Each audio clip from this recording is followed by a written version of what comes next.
देगलूरमध्ये रासपाचे उमेदवार भांगे सर आहेत आपल्यासोबत. गंगा सर, काय तुमचं शक्ती प्रदर्शन झालंय आणि येणारी निवडणूक कसं बघता? आता उद्याचा शेवटचा 2 दिवस राहिलेले आहेत, काय सांगाल?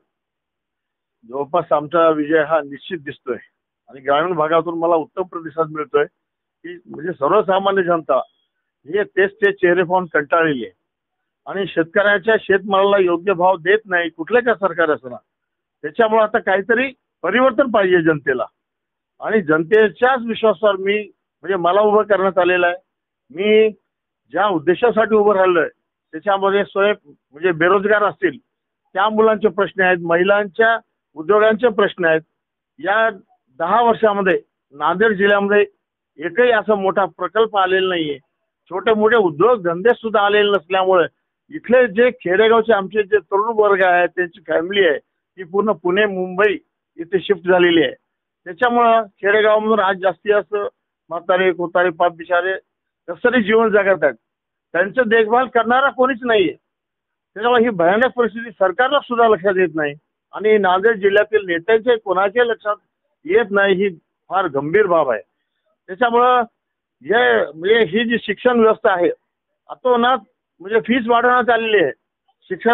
शिक्षणाचं खाजगीकरणाचा प्रश्न हा म्हणजे विरोध असतानाही खाजगीकरण धूमधडाक्यात चालू झालेला आहे आणि नांदेड जिल्ह्यातील ग्रामीण भागातील रस्ते तर इतके भयानक परिस्थितीमध्ये पोहोचलेले आहेत की एखादा जर पेशंट जर आपण घेऊन चाललो कुठे जिल्ह्याच्या ठिकाणी तर तो परत येईल की नाही ह्याची गॅरंटी नाही आहे.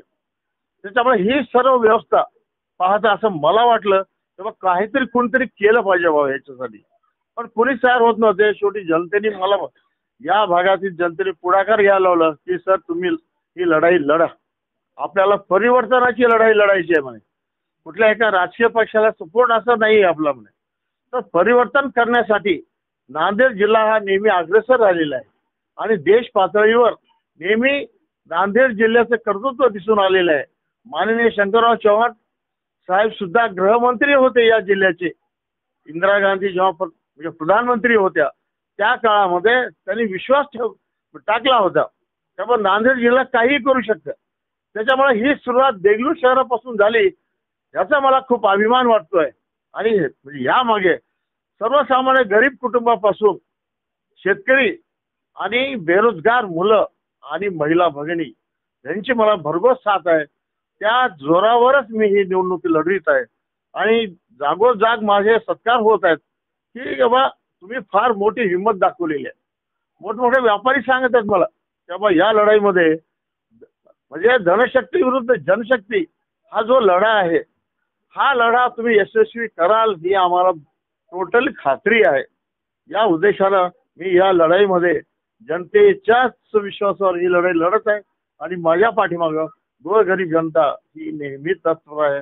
आज म्हणजे ह्याचा मला अभिमान वाटतो. तर आता नांदेड पोटनिवडणुकीत तुम्ही लढत आहात, सोबतच तुमच्या विधानसभेचे काही उमेदवार देखील आहेत, त्यांचा देखील प्रचार तुमच्या सोबत आहे आणि याचा फायदा तुम्हाला नक्कीच जे काही लोकसभा आहे या लोकसभेमध्ये नाही. प्रत्येक विधानसभेमध्ये आमचे म्हणजे उमेदवार हे भाग घेतच आहेत. त्याच्यामुळे त्यांना सुद्धा प्रचंड प्रतिसाद आहे. कारण का तेच चेहरे पण हे कंटाळलेले लोक आहेत.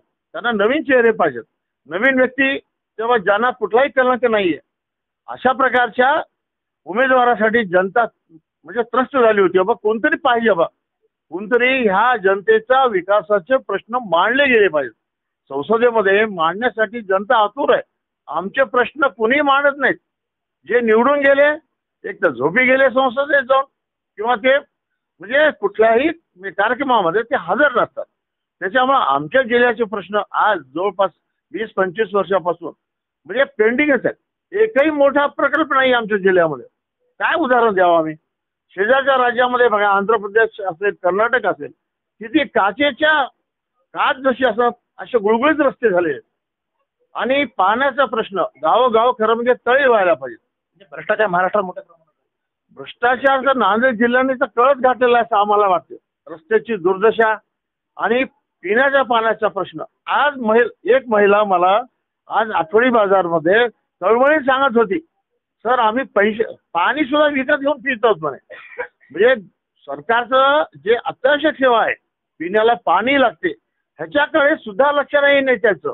ना कुठला अधिकारी जाऊन चौकशी करतो ना त्या अधिकारावर कुणाचंच कंट्रोल नाहीये. त्यामुळे अधिकारी हे सैरावैरा पळत आहेत. जिकडे मिळेल तिकडे लूटमार चालू आहे सध्या. त्याच्यामुळे सर्वसामान्य जनता ही त्रस्त झाली आहे. त्या अनुषंगाने काहीतरी नवीन परिवर्तन पाहिजे. त्याच्यासाठी मला त्यांनी समोर केलंय, सर तुम्ही हे निवडणूक लढवा, आम्ही पाठीशी आहोत. मी मला मग पैसा वगैरे भरपूर लागते, आम्ही असल्यावर पैशाची काही चिंता करू नका म्हणे. त्याच्यामुळं मी हे फार रिस्क काम घेऊन केलंय. सुरुवातीला मला वाटत होतं की मग जनता साथ देते न देते, परंतु मी जागोजाग जेव्हा गेलो ग्रामीण भागामध्ये, माझ्या जाण्याच्या अगोदरच लोक तयार व्हायचे. तेव्हा ओबीसी नेते आलेले आहेत, ओबीसीचे संघर्ष योद्धे आलेले आहेत. त्यामुळे मी SC ST ओबीसी लिंगायत आणि मुस्लिमांसाठी काम केले. शाहीनबाग सारखा प्रश्न मी लावून धरलाय या जिल्ह्यामध्ये. या जिल्ह्यामध्ये सुरुवात केली आम्ही. ती का केव्हा ते सुद्धा माणसंच आहेत, त्यांना पण अधिकार, संविधान दिलेले अधिकार आहेत. पण त्या अधिकाराची पायमल्ली होऊ नये, बाबासाहेबांनी जे काही लिहून ठेवलंय संविधान, आज हे मोडीत काढण्याचा प्रयत्न करत आहे. कुठलाही पक्ष असतो बघतो, ते संविधान राखण्यासाठी जिवंत राहावं याच्यासाठी आम्ही हे तळमळ कामाला लागलेलो आहोत.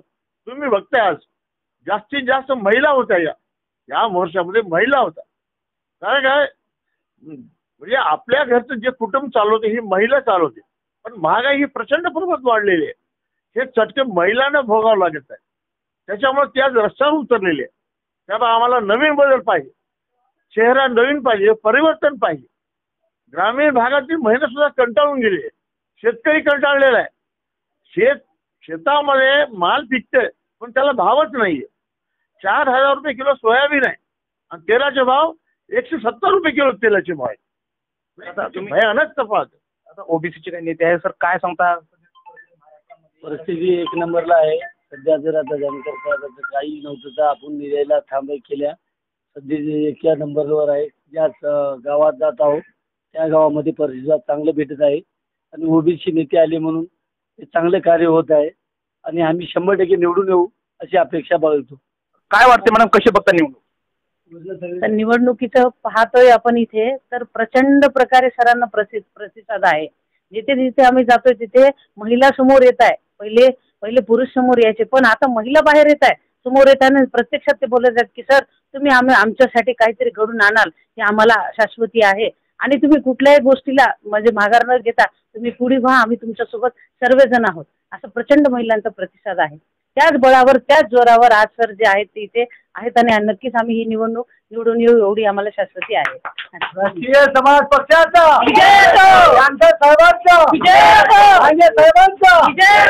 हे आपल्यासोबत लोकसभेचे उमेदवार होते आणि त्यांनी सांगितलं की चांगले परिवर्तनाची लाट सध्या तरी नांदेड लोकसभेमध्ये आणि विधानसभेमध्ये अनेक दिसून येत आहे, असं इथून बोलत होत आहे. देगलूर.